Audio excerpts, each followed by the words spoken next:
पूतना के चरित्र से हमें बहुत सारी जनरल नॉलेज मिलती है। अगर समझ में आ जाए तो एक एक शब्द को समझना। पूतना राक्षसी है। कंस ने पूतना को बुलाया और बुला करके कहा कि आपको हम अपनी बहन मानते हैं, आपको गोकुल में जाना है, नंदगांव में, और एक बच्चे को मार के आना है। पूतना हंसने लगी जोर जोर से, भैया आप हमारे भाई भी हो, मैं तुम्हें भाई भी मानती हूँ और आप राजा भी हो। अरे अगर तो कोई काम देना था तो ऐसा काम देते कि किसी राक्षस को मारने का।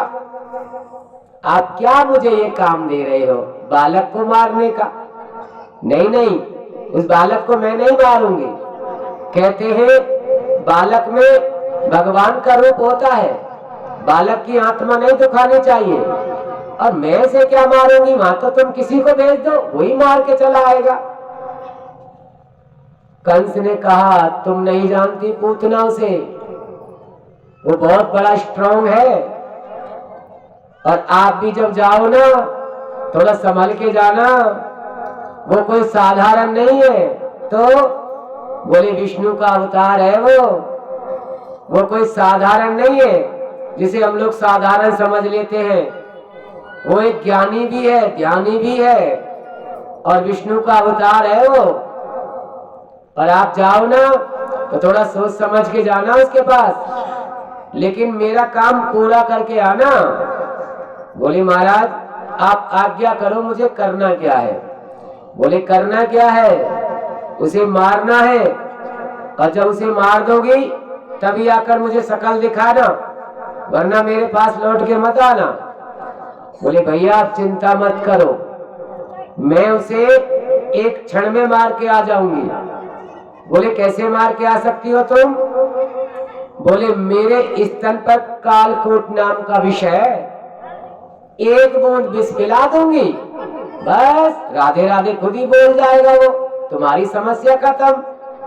कंस मुस्कुरा करके बोला हाँ ये बात सही है, उसे शस्त्रों से नहीं मार सकते, लेकिन उसे तुम्हारे स्तन पर जो कालकूट नाम का विषय है ना, आप उसे पिला देना, उससे वो मर जाएगा। बोले हाँ चिंता मत करो भैया, मैं ऐसा ही करूंगी। और पूतना वहां से चल दी। पूतना है कौन? बोले राक्षसी। लेकिन जब भगवान से मिलने गई तो बोले थोड़ी सुंदर बन गई, स्मार्ट बन गई, 16 श्रृंगार कर लिए, यहां तक कि हाथ में बीड़ा को ले लिया सारंगी, और गांव में होके निकल के जाने लगी। जब भी कभी आप भगवान के मंदिर में जाओ तो आपकी 2-4 आइडिया हैं, जैसे कि गले में मंगलसूत्र, मांग में सिंदूर, अगर इन्हें लगा करके आप भगवान के मंदिर में जाओगे तो भगवान आपको अखंड सौभाग्यवती का आशीर्वाद देगा। और आप जल्दी जल्दी में ऐसे ही चली जाओगी तो भगवान कहेगा जैसी तू है वैसी रहे। क्या करेंगे भगवान? आज पूतना चाहती तो भगवान से राक्षसी बन के जा सकती थी, भगवान से मिलने जा रही है ना, तो वो चाहती तो राक्षसी बन के जा सकती थी, लेकिन आज 16 श्रृंगार किए। क्या पता उस समय पर कौन सा पाउडर चलता होगा, क्या पता वो रज की धूल उठाई और वही पोतली होगी। आजकल तो अच्छे अच्छे क्रीम पाउडर सेंट चल गए, लेकिन उस समय पता नहीं क्या चलता होगा, लेकिन सुंदर बन गई, इतनी सुंदर बन गई, इतनी सुंदर बन गई कि उनका क्या वर्णन करें। और उस सुंदर बन के जैसे ही गांव में से जाने लगी तो एक बेचारे बेटे का विवाह नहीं हो रहा था बहुत दिन से, उनके पिताजी बड़े परेशान थे। तो जैसे ही पूतना को देखा तो मन में ख्याल आ गया कि ये तो हमारे गांव में नई है, और इससे पूछ के देखता हूँ क्या पता मेरे बेटे का विवाह इससे हो जाए, क्योंकि वो बेचारा बड़ा बूढ़ा हो गया था, जो भी गांव में आता था वो सबसे कहते थे मेरे बेटे का ब्याह करवाओ, मेरे बेटे का ब्याह करवाओ। तो वो पूतना को जैसे ही देखा तो सुंदर थी, तो बाबा जी पहुंच गए। अरे लाली तू हमारे गांव की तो है नारी लाली, तू कहाँ से आई है, कृपया करके थोड़ा बता ना। बोले मैं कहाँ से आई हूँ ये छेड़ो, मेरी गैल खोटी मत करो, चलो रास्ते से अलग हट जाओ। अरे लाली तू कहाँ से आई है, कितनी सुंदर सी लग रही है, तू मेरे छोरा के ब्याह करेगी। अब पूतना को गुस्सा आई अंदर से, अच्छा तू पहले अपने छोरा बुला, भैया देखूंगी। बोला भाई मैं करूंगी ब्याह बातें, बुला भाई। अरे घसीटा, हाँ पिताजी। अरे वो ऐसा है ना, एक छोरी राजी है भैया तो ब्याह करवे को, जल्दी आ। तो घसीटा भी मुंह पहना के आया जल्दी जल्दी, है पिताजी मैं ब्याह है वो। बोले हाँ राजी है भैया, जल्दी आ जा, कहीं मुकर ना जाए, दिखा आ जा जल्दी आ। भाग के आयो और जैसे ही पूतना के आगे आके खड़ो भयो तो पूतना ने जैसी आंखों को घुमाया, ओ ऐसा जाके गिरो धन नदी में जाके जोर से। बोला पिताजी मुझे नहीं करनी से ब्याह, मैं नहीं करूंगा जाते ब्याह। अरे जाने तो ऐसे आंखों को घुमा दिया जैसे कंचों को घुमा रही है। अरे क्योंकि देखो हमारे ब्रज में एक बहुत बड़ी खासियत है, ब्रजवासियों के अंदर मजाक करने की बहुत आदत होती है, बहुत आदत। कहीं कहीं लोग बुरा मान जाते हैं, लेकिन हमारे यहाँ बहुत मजा। कोई पतली दुबली हो तो तुरंत, अगर दर्शन भी करने जा रही होगी ना और पंडित जी वहां बैठे होंगे भगवान के पास और देखेंगे अरे भिंडी कुछ खा लिया कर, अब चाहे वो बुरा मान जाए लेकिन कहने से मतलब है। ये ब्रज के अंदर अक्सर करके जो असली ब्रजवासी होगा, आजकल बहुत सारे सेठ लोग जाकर बस गए हैं, जिन्होंने घर मकान खरीद लिया है, कोई कहीं से चला गया है, कोई कहीं से प्रेमी बनकर, उनके बारे में नहीं पता वो लोग कैसे हैं। लेकिन जो असली ब्रजवासी होगा वो 100% मजाक के मूड में रहेगा। 24 घंटे आप दुकान पे जाओगे तब भी मजाक में ही आपसे 10-5 रुपए फालतू ले लेगा वो। और पता नहीं क्या खासियत है वहां की, जैसे कोई मोटी सी पहुंच जाए तुरंत कहेगा अरे टुन टुन तू जो बता कौन सी चक्की को आटा खावे, मुंह में भी खा लो। कुल मिला के कोई भी बात होगी हर बात को हंसी मजाक में, और ब्रजवासियों की आदत होती है। तब पूतना ने कहा अरे ब्रजवासियों मेरे से मजाक मत करना वरना तुम्हें सबक सिखा दूंगी मैं यहाँ। अब जैसे एक बाबा और आएगा, हरी लाली पूतना बोली तुम्हारी मजाक को बताऊं, मजाक करवाऊं। और जैसे वो पूतना ने अपने असली रूप में आई, ओ बाबा कूद के भागो, बोले रे लाल भैया आते तो मजाक कर लो बेकार, चलो चलो अलग हट जाओ। अब पूतना धीरे धीरे पहुंच गई जसोदा मैया के दरवाजे पर। जैसे ही जसोदा मैया के दरवाजे पर पहुंची पूतना, तो उस समय जसोदा मैया घर से बाहर आई। देवी कौन हो तुम? बोली मैं कि हाँ, कि मैं सुरग की अप्सरा हूँ। सुरग की अप्सरा हमारे गांव में क्यों आई हो? बोले मैंने सुना है तेरे यहाँ लाला ने जन्म लियो है। बोले हाँ मेरे यहाँ लाला ने जन्म लियो है। तो जसोदा मैंने ये सुना है कि बुढ़ापे में जन्म लिया इसने तेरे यहाँ। बोले हाँ मुझे गांव के सब लोग ताना मारते थे कि तेरे यहाँ कोई संतान नहीं है। मेरी एक बहुत उम्र हो गई और इस उम्र में संतान होने का कोई मतलब भी नहीं था, लेकिन कहते हैं ना अगर हमारी भक्ति सच्ची हो और कोई ढंग से हमारे घर का दोष निकाल दे तो हमारा कल्याण होता है। हमारे गुरुजी ने हमारे घर का दोष निकाला, उपाय किया, उस उपाय के कारण हमारे घर में लाला ने जन्म लिया है। बोले मैया मैं तेरे लाला के दर्शन कर सकती हूँ? बोले हाँ दर्शन तो कर सकती हो, लेकिन मैं तुम्हें दर्शन कराऊंगी नहीं। बोले क्यों? बोले बस ऐसे ही, बहुत से मेरे लाला को मारने की कोशिश करते हैं इसलिए मैं अंदर से डरी हुई हूँ। बोले चिंता मत कर, आज के बाद तेरे लाला को कोई नहीं मारेगा। मैं वरदान जानती हूँ, वरदान। बोले कैसा वरदान? कि पहला वरदान तो मैं सुरग की अप्सरा हूँ इसलिए वेद मंत्रों के द्वारा वरदान दूंगी, और दूसरा वरदान बोले मेरे स्तन से दूध की जगह अमृत झड़ता है, अमृत। जिसके स्तन से दूध निकलता है ना, ऐसे मेरे स्तन से अमृत निकलता है। मैं तेरे लाला को 2 बूंद अमृत पिला दूंगी तो वो अमर हो जाएगा, फिर उसे कोई नहीं मार पाएगा। तो जसोदा मैया ने सोचा कि अगर मेरा लाला अमर हो जाता है तो ये तो सौदा बहुत अच्छा है, इसलिए मैं तैयार हूँ। ठीक है, आ जाओ मेरे आंगन में। जसोदा मैया आंगन में लेकर गई। तो जैसे ही भगवान के पास जाने लगी, एक पालने में मेरे ठाकुर जी लेटे हुए हैं और एक पालने में बलराम जी, दोनों भाई पास पास में लेटे हुए हैं, पालने में झूल रहे हैं। तो जैसे ही पूतना को देखा तो भगवान ने आंख बंद कर ली। बलराम जी बोले, डर गए ना, आ गई मौसी मारने तुम्हें, राक्षसी है, देखने में लग रही है स्मार्ट सुंदर, राक्षसी है, देख के डर गए ना। बोले नहीं नहीं रे, मैं डरा थोड़ा ही हूँ। तो बोले ये लीला अधूरी न रह जाए इसलिए आंखों को बंद कर लिया। बोले लीला अधूरी का मतलब?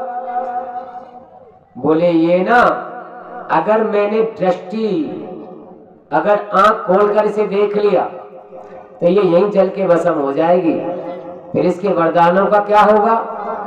बोले वरदान मतलब? बोले इसने मुझसे वरदान मांग रखे हैं। बलराम जी बोले भैया आपसे वरदान मांग रखे हैं, कौन से वरदान मांग रखे बताना।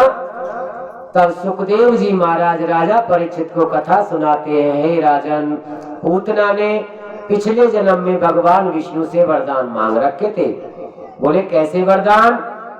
बोले राजा बलि के दरवाजे पर भिक्षा मांगने गए थे ना, राजा बलि के दरवाजे पर जब विष्णु भगवान वामन भगवान बन के गए थे तो वहां भिक्षा मांगने गए थे। तो ये राजा बलि की पुत्री थी जिसका नाम रतनमाला था। ध्यान से सुनना जरा। रतनमाला यज्ञशाला में खड़ी हुई थी और जैसे ही वामन भगवान को देखा तो देख करके मोहित हो गई। बोले देखो कितना अच्छा बालक है, कितना प्रेम बालक है, कितना सुंदर बालक है। अगर ऐसा मेरा बालक होता तो मैं अपने स्तन से लगा करके इसे दूध का पान कराती। तो भगवान राजा बलि की मनोकामना पूरी करने गए थे, राजा बलि के यज्ञशाला में भिक्षा मांगने गए थे। तो उस समय भगवान ने कह दिया तथास्तु, रतनमाला तेरी मनोकामना पूरी होगी। तो पहली मनोकामना कौन सी मांगी? बोले मेरा अगर ये बालक होता तो मैं अपने स्तन से इसे स्तन पान कराती, यानी दूध पिलाती। और जैसे ही भगवान ने छल से 2 पैर में सब कुछ ले लिया और छल कर दिया राजा बलि के साथ वामन भगवान ने, तो यहाँ रतनमाला को क्रोध आ गया। और क्रोध में आकर बोली कि अगर ऐसा मेरा बालक होता तो मैं अपने स्तन पर कालकूट नाम का विष लगाती और इस बालक को पिला देती। तो भगवान ने कहा तथास्तु, तेरी ये मनोकामना भी मैं पूरी करूंगा। इसका क्या मतलब है? इसका सीधा साधा मतलब है कि आप साधु संत महंत ब्राह्मण योगी माँ बाप और भगवान से आप जिस मनोकामना से मांगते हो वही आपकी मनोकामना वो पूरी करते हैं। राधे, वही वो मनोकामना आपकी पूरी करते हैं। आप जिस भाव से उनसे मांगते हो, जिस भावना से आप उनसे मांगते हो, आपकी वही भावना को वो पूरा करते हैं। भगवान यज्ञशाला में गए थे इसलिए रतनमाला का उन्होंने दोनों वरदानों को पूरा किया। ये वही रतनमाला है, इस समय पूतना बन करके आई है। तो बलराम जी ने कहा भैया फिर तो आप इसका दूध पियोगे? बोले हाँ। तो आंखों को खोल कर नहीं देखोगे? बोले नहीं नहीं, अगर मैं इसकी तरफ आंख खोल के देख लूंगा तो ये जल के भस्म हो जाएगी, आगे की लीला नहीं हो पाएगी, इसलिए मैं नेत्रों को खोल के इसे नहीं देखूंगा। इसी प्रकार से पूतना ने भगवान को देखा तो भगवान मुस्कुराने लगे। अब पूतना कह रही है मुस्कुरा ले, आज की मुस्कुराहट तेरी आखिरी है, आज मैं तेरा अंत कर दूंगी। तो भगवान मन मन में कह रहे अरे मौसी, मैंने तुझे पहले ही वरदान दे दिया है, और तेरे दोनों वरदान आज पूरे भी करने हैं। आज तो पता चलेगा कि आखिरी मुस्कुराहट तेरी होगी कि आखिरी मुस्कुराहट मेरी होगी। आज तो पता चल जाएगा। तू अपना कर्म तो कर, क्योंकि मैं कर्म से बना हुआ हूँ। जो जैसा कर्म करता है मैं उसे वैसा फल देता हूँ, इसलिए कर्म कर। जसोदा मैया ने कहा, देवी आप बहुत दूर से आई हो, तुम लो मेरे लाला को गोद में ले लो, मैं तुम्हारे लिए जलपान का इंतजाम करके आती हूँ। थोड़ा आपके लिए मठा दूध कुछ लेके आती हूँ, जलपान लेकर आती हूँ। बोले ठीक है मैया आप जाइए, मैं जब तक तुम्हारे लाला को स्ट्रॉन्ग बना देती हूँ, बलवान बना देती हूँ और इसे दूध पिला के इसे अमर कर देती हूँ। बोले ठीक है जाइए। जैसे ही गोद में भगवान को लिया, देखो है कौन? राक्षसी। आज जगत पिता परमेश्वर उसकी गोद में बैठा है ना? है ना भाग्यशाली? कितनी भाग्यशाली है पूतना। राक्षसी का जन्म लिया है। पिछले जन्म में राजा बलि की पुत्री थी और इस जन्म में राक्षसी बन गई। लेकिन राक्षसी बनने के बाद भी पिछले जन्म का पुण्य हमसे जुड़ा रहता है। ए माताओं बहनों भाइयों बंधु, कभी कभी हम लोग सोचते हैं ना, हमने इस जन्म में कोई गलती नहीं करी, हमें सजा किस जन्म की मिल रही है? तो कभी कभी सजा भगवान अगले पिछले जन्म की सजा भी देता है। और अच्छा पुण्य होता है तो अच्छे लोगों से संपर्क भी कराता है। राधे अच्छा अच्छा ही देता है। देखो पिछले गांव में मैं कथा कर रहा था ना, उस गांव के एक माँ साहब है, मैडम जी हैं।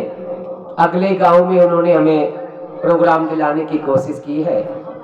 पढ़े लिखे शिक्षक हैं, भगवान का दिया हुआ सब कुछ है, लेकिन पता नहीं इस भगवान से ऐसा प्रेम हुआ कि वो जहां भी जाते हैं वो हमारे नाम की चर्चा कर देते हैं कि वो पंडित जी आए हुए हैं, अगर आप चाहो तो उनसे कथा करा सकते हो। तो कुछ लोगों को भगवान से अटैचमेंट हो जाता है, कुछ लोगों को भगवान से अलग से प्रेम हो जाता है, और कुछ लोग भगवान के लिए कुछ अलग से करना भी चाहते हैं। लेकिन बहुत से लोग ऐसे होते हैं कि भगवान की कथा में विघन डालते हैं। वो यही सोचते हैं कि ये पंडित तो पता नहीं क्यों कमा रहा है। लेकिन आप लोग इस ध्यान रखें, जैसा करोगे वैसा मिलेगा। आज पूतना राक्षसी है, और राक्षसी होने के बाद भी आज पूतना का भाग्य देखो, जो दुनिया को देने वाला है, दुनिया उसकी एक झलक देखने के लिए तरसती है। आज वो पूतना की गोद में बैठा है साहब।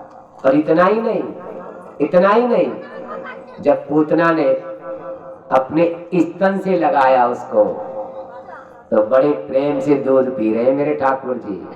और ये मैं कोई बना के नहीं सुना रहा, ये भागवत कथा सुना रहा हूं। जैसे ही गोद में लिया, अपने स्तन से लगाया, तो मेरे ठाकुर जी दूध को पी रहे हैं।